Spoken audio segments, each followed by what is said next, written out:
Escocia sin límites, capítulo 47.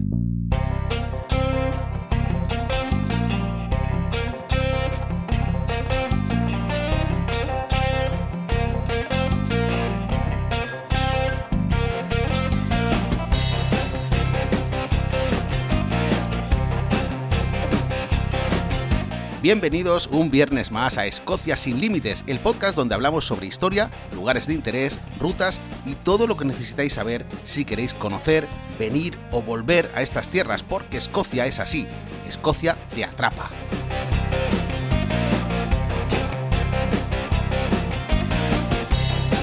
Y hoy es 5 de junio de 2020 y yo soy Andrés, guía turístico de Mundo Escocia, y hoy tenemos un capítulo muy interesante porque vamos a hablar de turismo histórico en Escocia.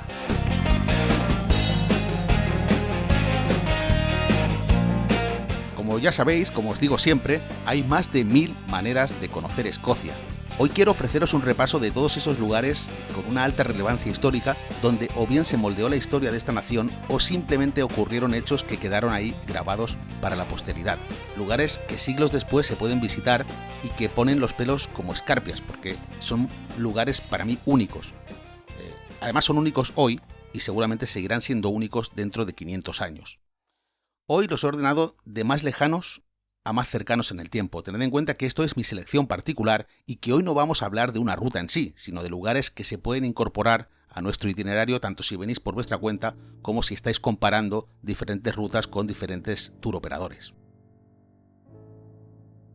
Yo creo que el capítulo de hoy es clave en este sentido si queréis organizar vuestro itinerario, vuestra ruta, porque para mí una de las cosas que hace de Escocia un destino inolvidable es toda esta historia que hay ligada a ciertos lugares que para mí son muy especiales. Bien, pues sin más dilación vamos a comenzar con esta selección de lugares. Sin duda el primer lugar, quizá por más antiguo, pues sería el de los túmulos funerarios de Mow Show en las Islas Orcadas. Son unas cámaras funerarias de comienzos del Neolítico que están cerca de Stromness y que tienen, ojo, más de 5000 años de antigüedad. Estamos hablando del 3000 a.C., y este lugar impresiona pues solo de pensar que está datado 500 años antes de que se construyeran las pirámides de Egipto, en la Edad de Piedra. Desde fuera se ve una especie de montículo y en su interior, donde se puede entrar, pues hay una serie de túneles hechos de piedra donde se encuentran tumbas de los primeros pobladores de Escocia. Este lugar fue saqueado por los vikingos, que también además dejaron su huella en forma de runas en las paredes, y es sin duda pues uno de esos lugares que te dejan sin aliento, porque hay que pensar que hacer todo esto en el momento en que se hizo, con las herramientas de piedra, con la tecnología de la que se disponía, pues seguramente no debió de ser para nada tarea fácil. Fijaos que fue declarado Patrimonio de la Humanidad por la UNESCO en 1999 y es un lugar de visita obligatoria si en nuestra cabeza está el visitar las Islas Orcadas, que no siempre pasa, porque hay gente que prefiere no visitar las islas, o por lo menos las Orcadas, que quedan más lejos, pero las Islas Orcadas son una fuente con alrededor de 2500 lugares identificados como sitios neolíticos y del principio de la Edad de los Metales. Allí también en las Islas Orcadas se puede visitar el anillo de Brodgar, que es una especie de círculo megalítico que tiene 2500 años de antigüedad también. Con lo cual, si vamos a visitar las Orcadas, el tema prehistórico es algo que va a estar presente siempre.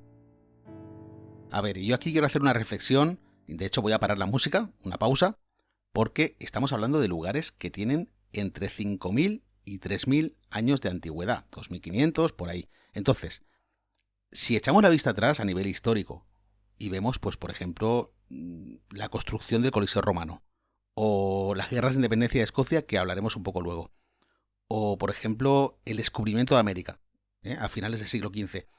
Todo esto de lo que estamos hablando hace que lo demás parezca relativamente reciente. La Segunda Guerra Mundial, la Primera Guerra Mundial, al final estamos hablando de 5000 años de antigüedad. Es que esto es lo que hace que cada vez que voy a esos sitios me siga sobrecogiendo. Hay que ponerlo en contexto, y dicho esto, ya sé que soy muy radical a lo mejor en este sentido, pero es que realmente a mí me impresiona mucho estar justamente ahí sabiendo cuánto tiempo ha transcurrido. Además, todo este tipo de lugares, pues en la cultura popular se han considerado como lugares mágicos, ¿no? Porque quizá gracias a la televisión, a las series, al cine, es decir, al final estos sitios son sitios muy antiguos, ancestrales, que se asocian siempre a la magia y a este tipo de cosas, ¿no? Por ejemplo, en la isla de Lewis también tenemos el círculo megalítico de Callanish, que quizá pues sirvió de fuente de inspiración en la serie de televisión de Outlander. También tenemos las Clava Cairns, que son diferentes porque no son círculos megalíticos, pero sí que son túmulos funerarios de la Edad de Bronce, que están en este caso más accesibles porque quizá están cerca de Inverness, muy cerca de Culloden, y bueno, pues son otro tipo de monumentos de la Edad de Bronce, ¿no? Muy visitados últimamente. Así que bueno, por resumir un poco, si os gusta todo este tema prehistórico, con yacimientos, monumentos, túmulos funerarios, la parte norte de Escocia es sin duda en la que vais a encontrar muchos más ejemplos de todo esto. Otro lugar donde podemos ver el legado de los antepasados de Escocia es sin duda la zona este, la zona de Moray y de Angus. Aquí encontramos ya yacimientos posteriores de entre los siglos V y X, y un ejemplo de esto sería la Piedra Sueno, que es una gran roca con simbología celta de más de 6 metros de altura, que hoy en día está protegida con una gran vitrina de cristal, pero que es fácilmente accesible porque está cerca de la carretera que va desde Inverness a Elgin, concretamente a la altura del pueblo de Forres. La verdad es que pocas veces he visto turistas las veces que he parado aquí con mis tours, y todo el mundo coincide en lo mismo, que es un monumento imponente, que además está ahí en medio del paisaje verde, cubierto por esta vitrina que os digo. Y bueno, es la verdad que un ejemplo de la cultura picta, el legado picto, donde se pueden apreciar pues toda esta simbología grabada en la piedra.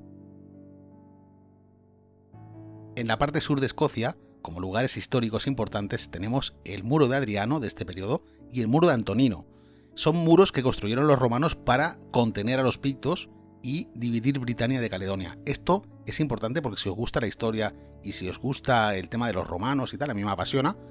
Los restos del muro de Adriano siguen estando allí, lógicamente quedan los vestigios, y también se pueden apreciar más al norte los del muro de Antonino. Esto también es importante recordarlo.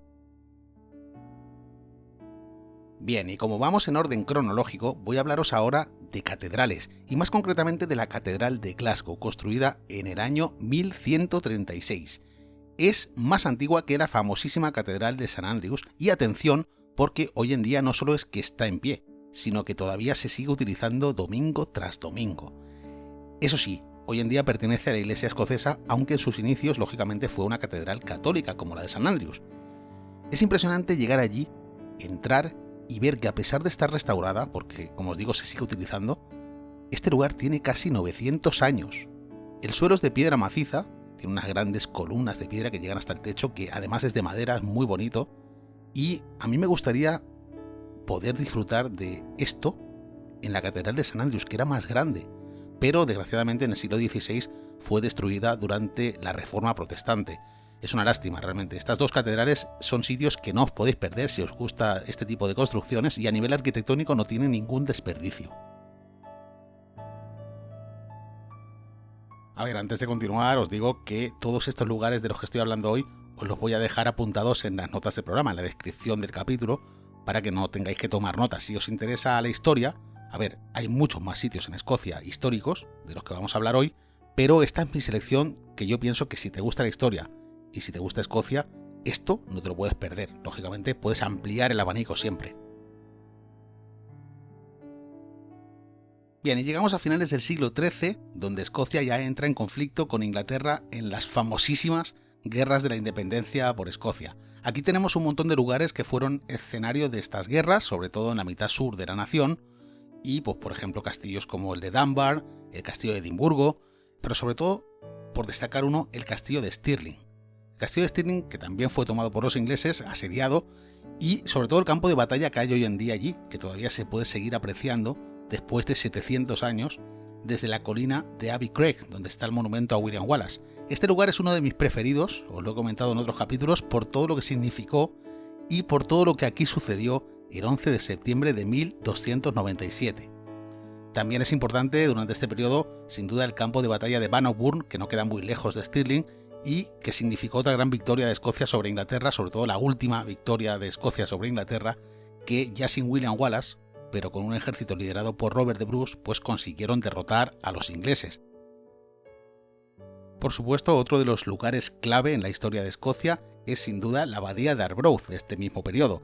Poco después de la batalla de Bannockburn, Roberto I, junto con otros nobles, se reúnen allí en la costa este de Escocia para dar forma a la Declaración de Arbroath, que serviría, con el apoyo del Papa, para declarar Escocia libre del dominio inglés. Esto le confería derecho a autodefenderse ante los ojos de Dios, porque sabéis que en el siglo XIII y siglo XIV tanto los reyes de Escocia como los reyes de Inglaterra todos eran católicos. Esto confería el auténtico poder al Vaticano.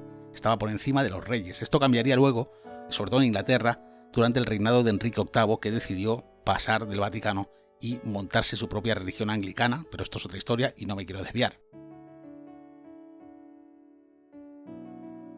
Y así, hablando de religión, saltamos hasta el siglo XVI, donde nos encontramos con muchos eventos bastante oscuros durante la Reforma Protestante. Para los que sintáis admiración por María Estuardo, también este es el momento y también hoy podemos ir a muchos lugares relacionados con ella. Por ejemplo, pues el Palacio de Linlithgow, que fue donde nació, el Castillo de Stirling, el Palacio de Holyrood, el Castillo de Edimburgo fueron sitios donde la reina de Escocia permaneció durante un tiempo. Después también, durante la Reforma Protestante, sitios importantes, pues quizá se concentran casi todos en la Royal Mile de Edimburgo, donde encontramos la Catedral de St. Giles, que no es una catedral, es una iglesia. Después también la casa de John Knox, que era quizá el antagonista de María Estuardo.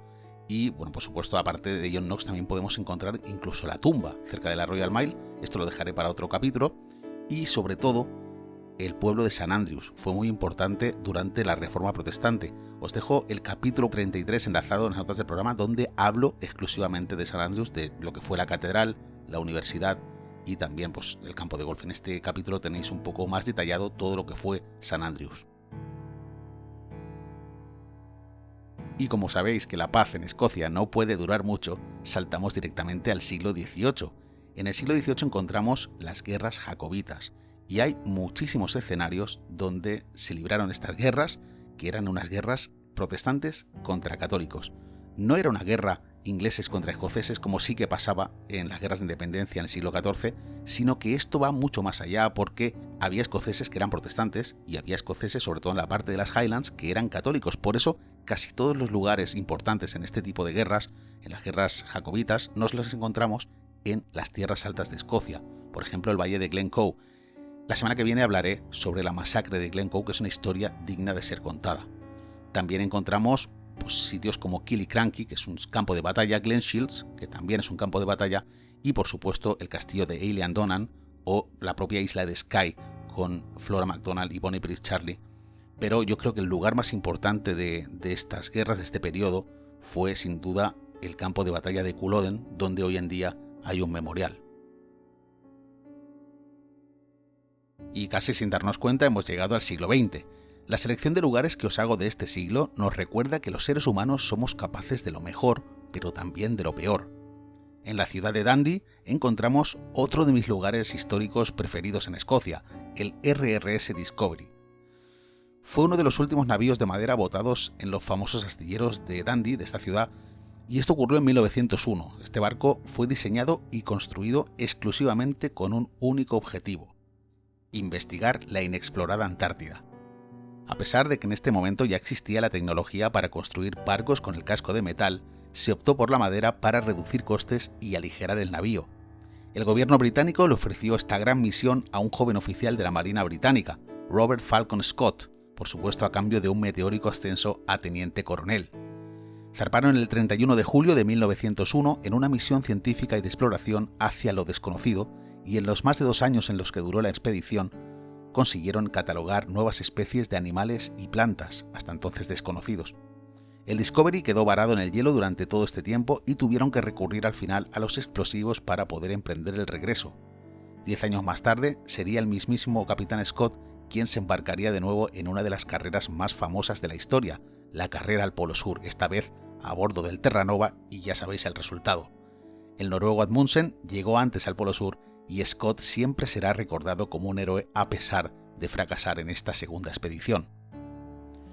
El Discovery fue modificado y sirvió durante años como buque de carga, y cuando quedó obsoleto finalmente quedó atracado en Londres, donde se podía visitar allí en el río Támesis, pero el gobierno escocés por supuesto lo reclamó para exponerlo en su lugar de nacimiento. Hoy en día ha sido restaurado para recuperar su aspecto original y puede ser visitado como un museo en el fiordo de Tay, en Dundee. Como os decía antes, somos capaces de lo mejor y de lo peor porque, por una parte, tenemos esta hazaña de exploración y de superación, y por la otra, en el siglo XX, pues también tenemos una serie de localizaciones históricas que a muchos nos gustaría olvidar. La base naval de Scapa Flow en las Islas Orcadas fue un punto muy importante durante la Primera Guerra Mundial por la cantidad de pecios alemanes que hay allí hoy en día sumergidos. También lo fue en la Segunda Guerra Mundial porque fue una base naval importante en todos los conflictos bélicos de Reino Unido. También el memorial de la isla de Ayla nos recuerda la tragedia del hundimiento de 2 fragatas británicas a manos de los alemanes, donde fallecieron más de 600 marines británicos en las costas de esta famosa isla por el whisky. Y este ha sido mi repaso particular de todos estos lugares especiales en Escocia, donde echando la vista atrás podemos sentir la potencia de todo lo que ahí ocurrió. Hace un par de días os preguntaba a través de Instagram cuál es vuestro lugar histórico de Escocia favorito y he tenido respuestas para todos los colores, lógicamente. Aquí tengo, por ejemplo, por leer algunas, muchos me decís Culloden, Glencoe, Linlithgow Palace, Kirriemuir. Kirriemuir es el lugar de nacimiento de James Matthew Barrie, que fue el autor de Peter Pan, y también en este pueblo de Escocia de la zona de Angus nació Bon Scott, que es el vocalista de AC/DC, también sin duda un lugar importante a nivel histórico.